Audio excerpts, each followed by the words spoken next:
Parole is being granted to the last of 3 men who hijacked a bus full of kids in 1976.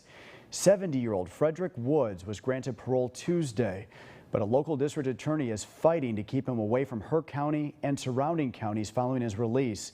CBS 47's Juanita Adame in studio with our top story tonight. Well, Brian, today Madera County DA Sally Moreno is frustrated with laws she says are setting Woods free. She said he still displays, quote, the malformed thinking, and states that while Woods goes free, the kids will never recover from the trauma that he inflicted.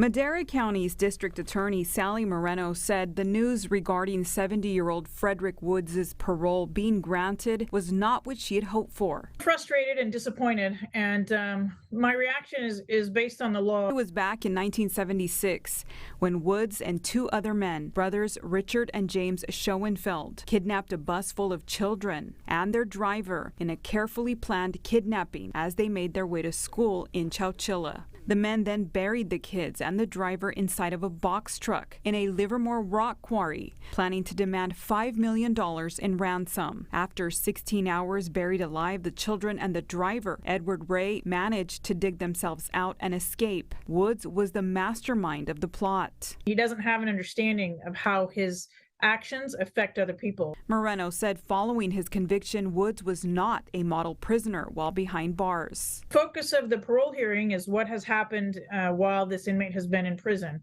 And this inmate has not performed well in prison and has demonstrated the same type of malformed thinking that got him into this trouble in the first place. She said they are doing all they can to keep him as far away from Madera County as possible. I'm relatively confident, and we're working now to make sure that he doesn't come to Madera County or any of the other counties that touch us. So not Merced, not Fresno, not Mariposa. The nightmare that the 26 children endured is something they still suffer with today as adults. They still have problems sleeping and recurring nightmares.